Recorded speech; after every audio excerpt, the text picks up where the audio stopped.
The water was rising. Lara Crawl stood on a root the width of her forearm, watching the brown river swallow the sandbank she had slept on the night before. The only flat ground on the island. It had taken 12 seconds. One moment it was there, pale and solid in the morning light. The next, the Amazon had simply taken it back. And somewhere behind her, in the dense wall of vegetation she had been avoiding for 6 days, something moved. Low, deliberate, without sound. She did not turn to look. She already knew what it was. She had 4 meters of route left. The river was still rising. If you've ever wondered what you would do in a moment like that, completely alone, the environment closing in from every direction, no rescue in sight, then stay with this story. And if you haven't subscribed yet, do it now. Now, every week we bring you real survival accounts that will change the way you think about human limits. This is one of them. Lara Crawl was 24 years old and worked as a freelance photographer in Portobello, Rondônia. She was not an adventurer. She was not a survivalist. She owned exactly one piece of outdoor gear she was proud of, a waterproof camera bag. And her idea of roughing it was a hostel without air conditioning. What she did have was a deep, almost irrational love for the Amazon. She had grown up on its edges, in a small town where the forest was the wall at the end of every street, and she had spent her childhood staring at it the way other children stare at the ocean, full of a longing she couldn't quite name. The assignment seemed straightforward.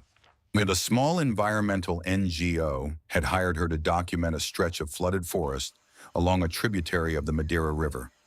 Images of the Igapo, the permanently flooded woodland, for a conservation report.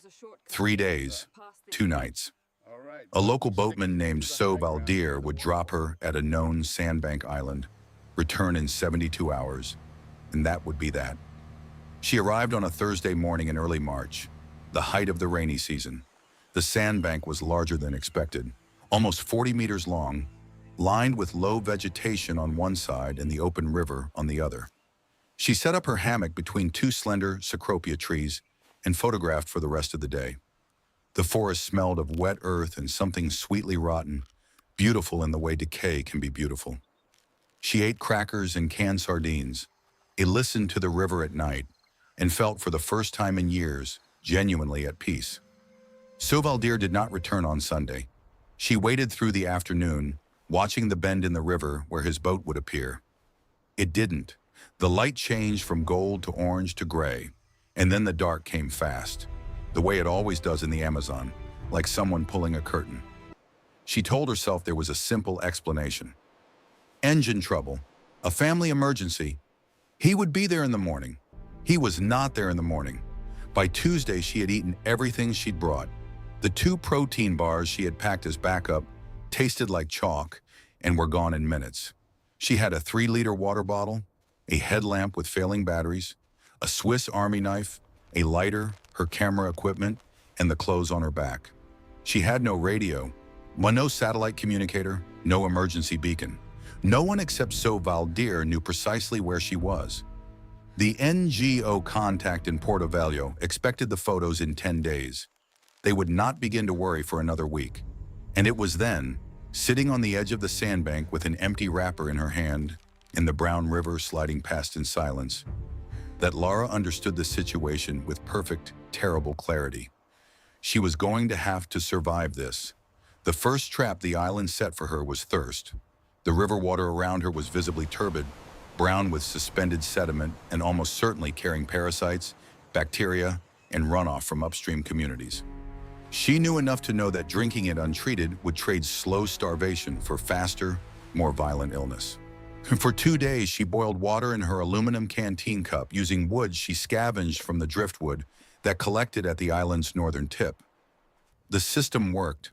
The fire kept away insects and gave her something to do with her hands. Then it rained. Not the light, photogenic rain of travel documentaries.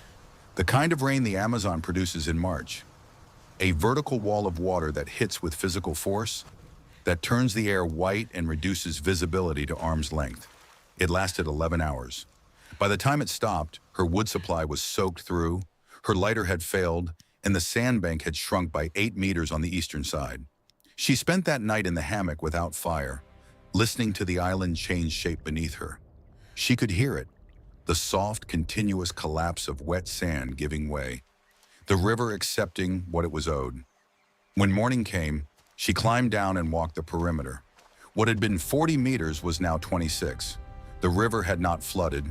It had simply advanced the way it always does in the rainy season, methodical and indifferent. She had two options: move deeper into the vegetation or begin losing ground every day. She chose the vegetation, and that was when the island revealed its second trap. The first Bothrop she saw was coiled at the base of a fallen fig tree, rust and brown and almost invisible against the leaf litter. She stopped 2 meters away and felt the blood drain from her face. The lancehead viper is responsible for more snakebite fatalities in the Amazon basin than any other species. It is aggressive when threatened, cryptic in its coloration, and capable of striking at distance with speed the human eye cannot track. She stood absolutely still for 4 minutes. Then she took a long step backward and another until she was back on the sand. She went back to the vegetation the next day because she had no choice, and she found another one, and then another. The island she was beginning to understand was not uninhabited. It was theirs. The lancehead viper does not claim territory the way mammals do, but it follows food, and food follows flood. As the water rose around the island, the small rodents, frogs, and lizards that lived in the surrounding forest had retreated upward and inward, concentrating on the one piece of elevated ground available. The snakes had followed. The island was not just shrinking, it was filling. Lara began to map them. Done not with paper, she had none, but with her camera. Every day she moved through the perimeter of the vegetation with slow, deliberate steps, photographing every snake she found.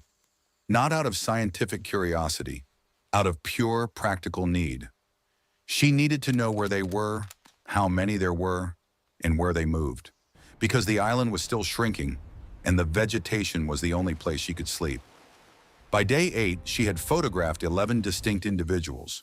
2 she could identify by markings, one with an unusually pale rostral scale she named Pale, one with a kinked tail she called Crooked. This was not sentimentality, it was navigation. If she knew where Pale and Crooked were, she had a rough map of where the others might be. She built her sleeping area in a section of the vegetation where the ground was elevated by root systems. A natural platform of interlocking roots from 2 large hevea trees that kept her 40 centimeters above the forest floor.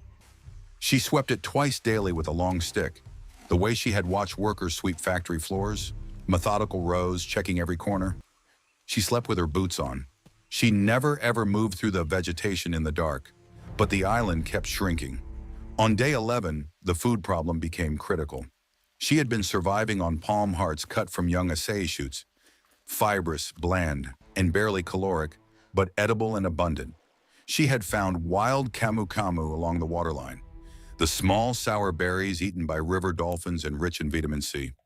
She had drunk water she boiled using a method she had rebuilt after losing her lighter. A lens of water in a curved piece of transparent plastic from her camera bag cover focused on dry shreds of palm fiber in direct sunlight. It had taken her 4 hours and 3 attempts to produce the first flame. She had protected that ember like a firstborn. What she could not find was protein, and without protein, the body begins to consume itself. She could feel it happening. Not dramatically, not with pain, but with a creeping, liquid weakness that settled into her legs first and then moved upward. The photographs she took of herself on day 12 showed a face she barely recognized, hollowed at the temples, eyes too wide and too still. She thought about the snakes. This is the part of the story that is difficult to explain without sounding either reckless or grotesque. Lara Krall was not reckless. She was a young woman who had been awake for parts of 11 nights listening to a river devour the ground she stood on, who had not spoken to another human being since a Tuesday morning, and who had done the arithmetic with quiet, private terror. If she lost another 2 meters of island, there would not be enough elevated ground to sleep above the waterline. If she lost 3, she would be in the river. She needed food. The snakes were food, and the snakes she had spent 11 days learning to find. She did not attempt to catch a lancehead. That would have been a death sentence for a person with no anti-venom and no medical training. What she did on the afternoon of day 13 May was position herself at a point she had observed as a natural funnel for small prey animals. A narrow passage between two root buttresses near the island center. She had watched frogs use it, and she had seen lizards.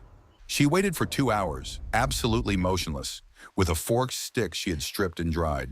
And when the moment came, it came quickly. The lizard was a black tegu, juvenile, no longer than her forearm. She caught it on the third attempt.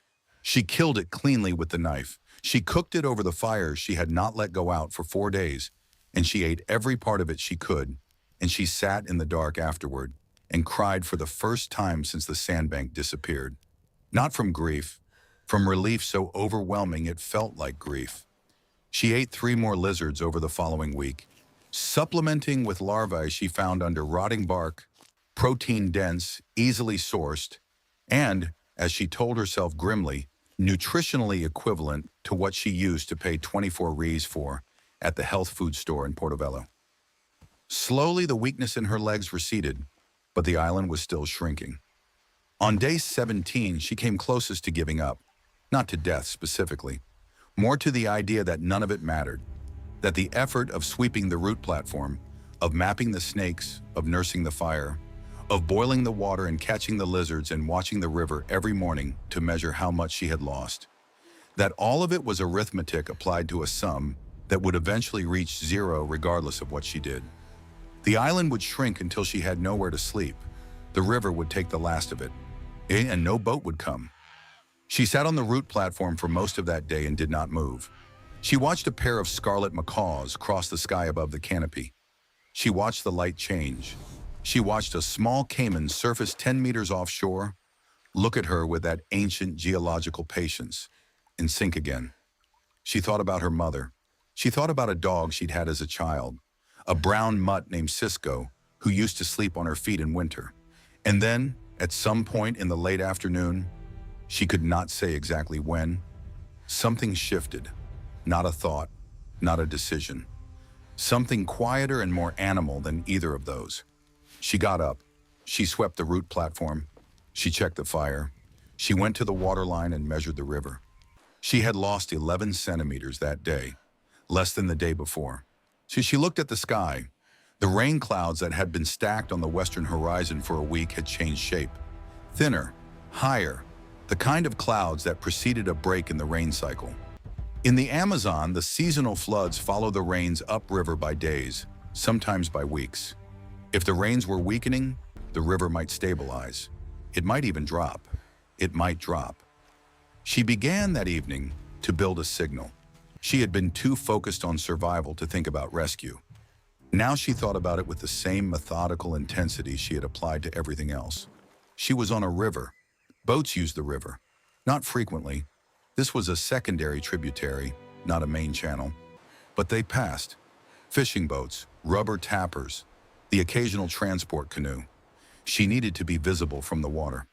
She gathered every piece of reflective material she owned, the silver emergency thermal layer from inside her camera bag, a piece of aluminum foil she had used to wrap her crackers 11 days ago, and somehow kept the mirror from her compact. She built a signal platform at the highest point of the island, lashing the reflective materials to branches so they faced the river. She fed the fire at dawn and dusk with green palm fronds that produced thick, white smoke.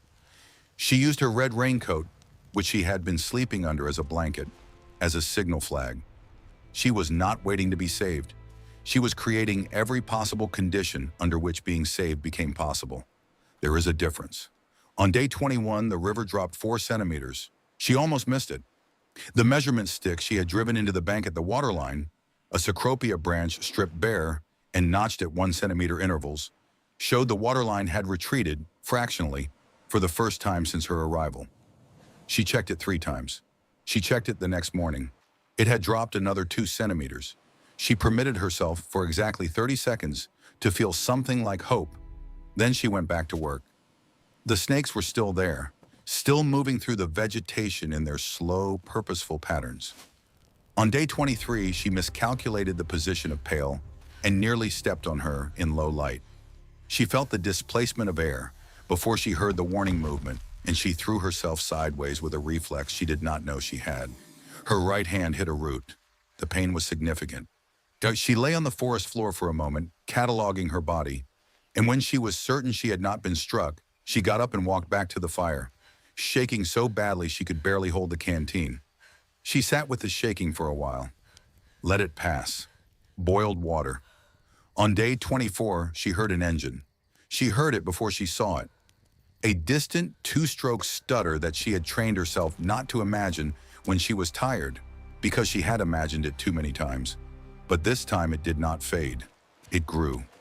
She ran to the riverbank, waving the red raincoat in wide arcs over her head, screaming into the flat, hot air. The canoe was a battered aluminum hull with a 15-horsepower motor, piloted by a rubber tapper named Raimundo, who had been working a stretch of Seringueira trees 3 kilometers upriver. He had seen the smoke 2 days earlier and thought it was a wildfire. He had seen it again that morning and thought it was odd for a wildfire to burn so consistently in one place during the rainy season. He had decided to investigate.